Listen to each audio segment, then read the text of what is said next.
The movie begins with a man named Kantaquarito. He seizes control of the throne in the kingdom of Indraloka, and no fight with Raja Indraloka, the original owner of the keris Ipin, could be avoided. Before his death, King Indraloka prophesies about the chosen keris that will come to defend. Moving to the present time, Upin and Ipin, after a long pursuit, successfully retrieve their stolen sandals from Rambo, a character known for having an interest in people's footwear. They then go to Tak Daling's house to assist him in organizing various items, including a collection of keris and ancestral heritage. During the organizing process, Tak Daling's single Ipin keris, a dagger given by Uncle Atone, causes some excitement. Rambo's unexpected appearance startles Tak Daling, who leaves Upin and Ipin to continue the task. Joined by their friends, Jarjit, Fizzy, Hasten, Mail, Meme, and Suzanti, they work together to finish organizing the warehouse quickly. Amidst the sorting, Ipin stumbles upon a chest containing the powerful keris Sakti, a mystical dagger. When Mail attempts to lift the dagger but struggles, Upin and Ipin give it a try together. Their efforts lead to an accidental fall, and Hasten captures the moment with a spontaneous photo using his cell phone.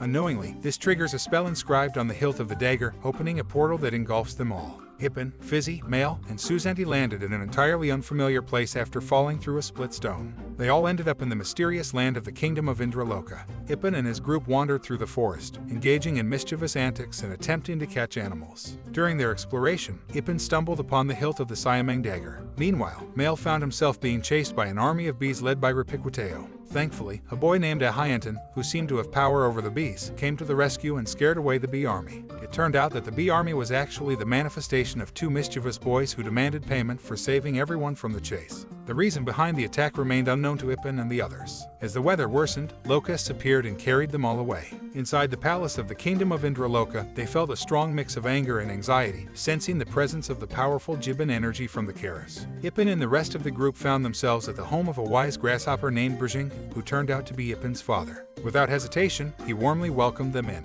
Just then, an alarm went off, prompting the fortune teller to swiftly open a secret door, leading to an escape route for himself and his son, who was tasked with protecting Ipin. They embarked on a journey following Marjani's lead, with the objective of reaching a banana island, a place teeming not only with banana trees but also inhabited by pirates and an intriguing grandmother named Mac.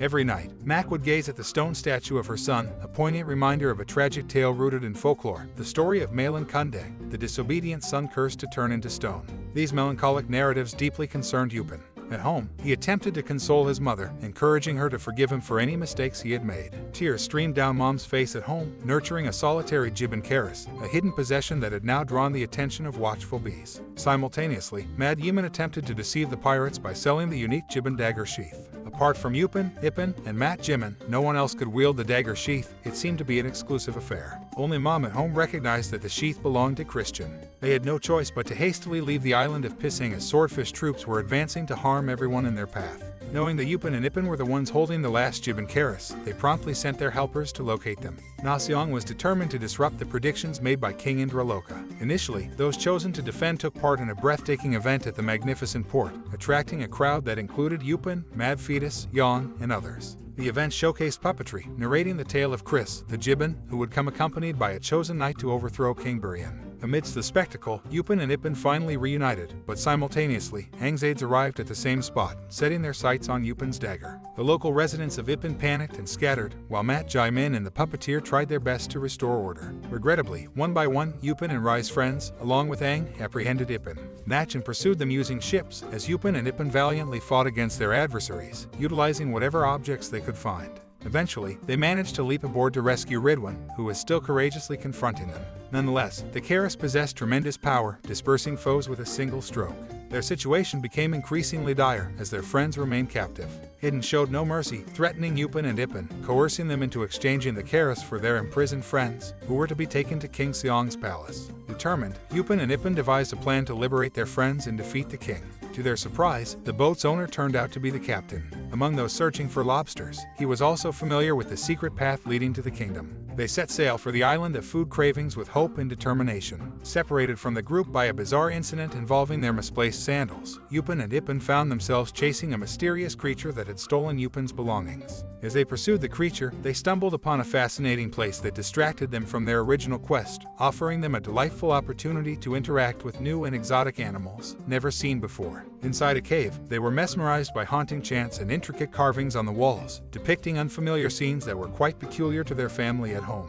They were even astonished to see a figure resembling their grandmother, Appa, beckoning to them. As they continued their journey, they encountered Mad Fetus, followed by a procession of lobsters and various other creatures, which had been trailing them. There, they met the Red Onion, the guardian of Ivory, who shared the tale of Goa, where Bowing Mara had been unjustly imprisoned by Ajo, who now expressed remorse for her actions. Meanwhile, Medium Garlic was also confined in the palace, along with their father, who was a grasshopper. It fell upon Upin and Ipin to free them all and liberate the kingdom of Indraloka from the clutches of King Sion. Ajo sought forgiveness, and the Red Onion pardoned her sister, Bowing Mara, sparking a wave of childhood memories with Garlic, evoking both emotion and longing for her sister's presence. The tears shed by the Red Onion miraculously triggered a hidden well, leading them back to the kingdom, revitalizing it and restoring its former glory. Pressing on, they continued their journey with the shallots accompanying them, determined to reach the king's palace. Sneaking in stealthily through the dungeons, they successfully rescued their friends, Bowing Beauty, and their father, the grasshopper, from imprisonment. All the insects united, and Mad Fetus joined them inside the palace. It was then revealed that Mad Yemen was actually a prince, and Variety, a loyal commander-in-chief and devoted bodyguard. Trapped in a perilous situation, they could do nothing when King Indraloka faced an attack by lions. Acting quickly, Variety ordered the prince's rescue first, leaving Matt Jimin still perturbed by Variety's past actions. In that moment, it felt like anything was possible, an awe-inspiring materialization of a single Jiben. He was the son of King Indraloka, and Machin was no longer restrained by his pain. This was his moment to seek revenge against Burjang, the sole successor of King Indraloka. Tears fell from Machin's eyes as he transformed into the tip of the Jiben keris blade, just as his late father did before him. Coincidentally, at the same moment, Ned arrived to duel with him, almost resembling his departed father in combat. Fortunately, Upin and Ipin intervened, driving a dagger into Burjang's back. The lobsters, along with others, joined in the fight, assisted by the residents of Pulau Pisang, Mac at Home, and other pirates. The grasshopper father and maid also witnessed the impact of the prince's keris attack on Burjang, putting Upin and Ipin in a perilous state. After reciting the spell written on Matt Jimin's keris, he transformed into a monkey spirit, saving Upin and Ipin from danger. They then faced the lions, engaging in a fierce struggle. Both sides fought valiantly, but in the end, they struck the decisive blow. The lion's crown, previously claimed by Burjang, was successfully removed, and with it, his reign came to an abrupt end, along with his aides. The royal palace was rightfully returned to its legitimate owner. With success achieved, it was time for Upin and Ipin to be reunited with their friends, bringing back the broken stone to reopen the portal. The keris was returned, dripping water onto the previously shattered stone. King Genin praised Upin and Ipin for their crucial role in restoring the kingdom's throne. It seemed that this might have been their final encounter, and Mad Fetus presented Chris, the lone Jiben, as a gift, deeply moved by the emotions. After the remarkable event, they all headed back home, seemingly returning to Tok Delling's old barn as if nothing had occurred. Then, Pasto entered the storeroom to investigate, only to discover that he was the mastermind behind everything. This revelation left everyone stunned, and the movie concluded with a rainbow leading to the kingdom of Indraloka. Thanks for watching. Please like and subscribe for more interesting movies.